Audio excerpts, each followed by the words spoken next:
vprašanje za vse tri skupaj. In sicer smo poslušali od današnjih gostov, da če bi tako povzela, bi lahko rekla, da v tej državi pravzaprav skoraj ničesar ne funkcionira.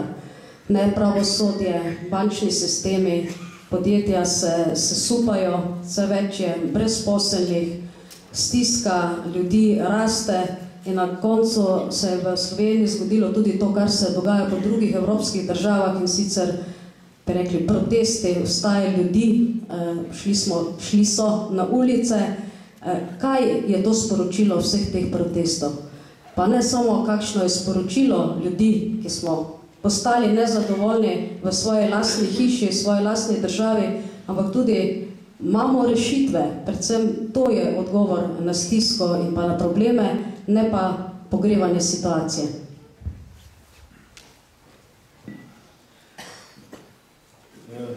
Protesti, ko so se začeli, so imeli v sebi eno bistveno sporočilo, ki mislim, da je bilo dobro. In bilo je, želimo več pravne države.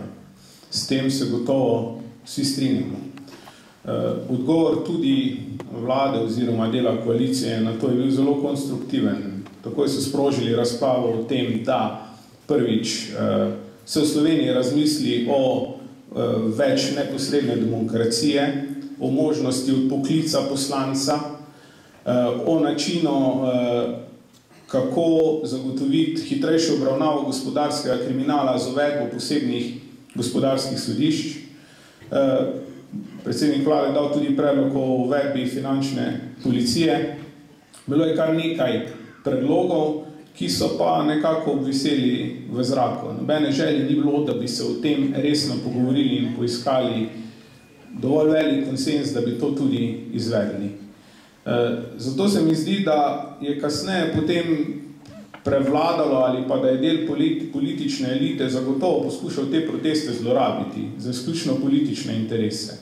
Če smo gledali kasnejše slike teh tudi protestov, smo lahko videli med vrsto ljudi, ki so prišli tja z iskrenim namenom izraziti neko svoje nezadovoljstvo, tudi politične osebnosti. Tiste, ki se jim na zadnjih volitvah ni uspelo prebiti v parlament, ki so izpadli iz parlamenta, ali pa ki so predsedniki izven parlamentarnih strank in si prizadevajo priti nazaj na nek način v parlament. To pa seveda ni dobro, ker tisti trenutek, ko bomo spustili duha iz steklenice in bomo pristali na to, da lahko na ulici postavljamo ali odstavljamo oblast, pa ni pomembno, ali je lokalna ali je državna, potem se bomo znašli v slepi ulici in bomo dovolili zelo nevarno početje. In jaz mislim, neka pozitivna luč v tem trenutku je bil predsednik države, ki mislim, da po 5 letih prejšnjega predsednika države ima Slovenija končno predsednika, ki razumno odloča, ki razumno presoja, ki se ne spušča v neke aktualne politične spopade. Je zelo jasno, že v predvolilnem času, ko je tvegal tudi svojo izvolitev povedal, da ne bo nikogar pozival, naj odstopa, ker na ta način odpre Pandorino skrinjico, nečemu zelo, zelo nevarnemu.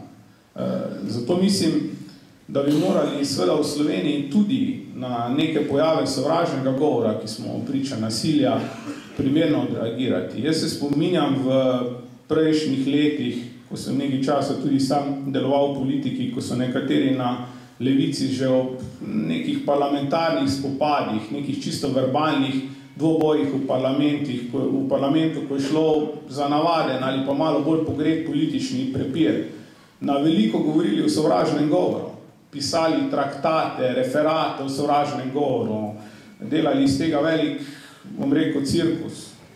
Danes, ko se nekaterim grozi z nasiljem, ko smo se soočamo z odkritimi pozivi k nasilju, pa gledajo stran. In to je zelo nevarno v naši družbi. In ne smemo pozabiti, da tako kot v ustavi v 2. členu piše, da je Slovenija pravna in socialna država, in smo ugotovili, da ni pravna država in da je to resen problem, ki razkraja našo družbo in ogroža njen obstoj, piše v 1. členu ustave, da je Slovenija demokratična republika in oblast se postavlja in odstavlja na volitvah. Tisti, ki meni, da ima boljši koncept, naj gre tja in z njim tekmuje.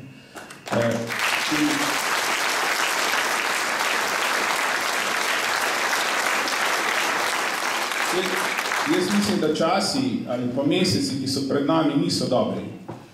Potem, ko je kazalo, da se bo v Sloveniji na nek način gospodarska situacija stabilizirala, ko je uspelo nam sprejeti pokojninsko reformo, ko so bili sprejeti nekateri pomembni zakoni za sanacijo finančnega sistema, ko je kazalo, da bi lahko mogoče prišlo tudi do dogovora o reformi trga dela, ko so nekatere bonitetne hiše razmišljale o izboljšanju bonitetne ocene Slovenije, ko so nekatere tuje finančne institucije celo izdale priporočila za nakup slovenskih obveznic, ker se je pač neka verodostojnost ekonomske politike bistveno povečala. Vedelo se je, kakšen je kurs ekonomske politike. Mi smo s tem imeli dolgo časa težave. Sam sem bil v vladi, kjer so bile različne ideje, kjer smo leto, 2, 3 razpravljali o sanaciji finančnega sistema, slaba banka, da ali ne, in smo se vrteli v nekem začaranem krogu. Ko se je to presekalo, so se izbrale rešitve, je kazalo, da se gre po neki poti naprej in sedaj je veliko vprašanje s to politično krizo, kaj nas čaka. In to me zelo, zelo skrbi. Jaz ne vem, kako si kdo na finančnem ministrstvu predstavlja, da bo v času tako velike politične krize, ko se nam malo da ne dogaja tudi razkroj države, lahko uspešno prodajal slovenske obveznice, s katerimi bo saniral finančni sistem. Okoli 2 milijarde dolarskih obveznic moramo prodati v naslednjih tednih. Sredi leta nam zapade še 1,5 milijarde evrov državnega dolga, ki ga ne moremo drugače odplačati, kot da se ponovno zadolžimo. Kako? Po kakšni ceni? Bo to sploh mogoče v času neke velike politične negotovosti, ko vsi vemo, da se finančni kapital izogiba politične negotovosti, da je kapital plaha ptica in da ga bo zelo težko pritegniti. Ali pa bo zelo drag. In če bo drag kapital, če se bodo drago zadolževala država, se bodo banke še dražje, bodo krediti za podjetja še dražji, bo investicijska aktivnost še bolj zastala, bo še večja kriza, še manj delovnih mest. In takrat se bomo res soočili s socialno krizo, ki bo pa posledica te politične krize. Zato jaz trdim, da ta politična kriza, ki smo sedaj priča, bo gospodarsko krizo še poglobila. Tukaj se dejansko bojim, da bo prišlo do razkroja, lahko tudi do nekaterih socialnih vrednot, ki smo jih imeli. In bojim se, kaj je skrajni konec. Če drugega ne, če bomo tako nadaljevali v nekem obdobju negotovosti nekaj mesecev ali pa se bo ta agonija vlekla, bomo na koncu bili prisiljeni zaprositi za finančno pomoč iz Bruslja. Tisti ukrepi pa bodo boleči. In zanima me, kdo bo takrat prevzel odgovornost za to, da bomo namesto o stricih iz ozadja govorili o stricih iz Bruslja, ki niso čist nič bolj prijazni kot ti iz ozadja, ki pri nas delujejo. Tako da me zato državo skrbi. Jaz bi si želel, da bi se dejansko zavedli, da je to, da smo dobili svojo državo po tolikih letih velika vrednota, da smo demokratična republika in da moramo zadeve v družbi reševati na strpen način in tekmovati z dobrimi idejami, z dobrimi programi, kdo je boljši, ne pa kdo je močnejši. Še najmanj kdo je močnejši na ulici, ker takšne stvari se potem nikoli dobro ne končajo.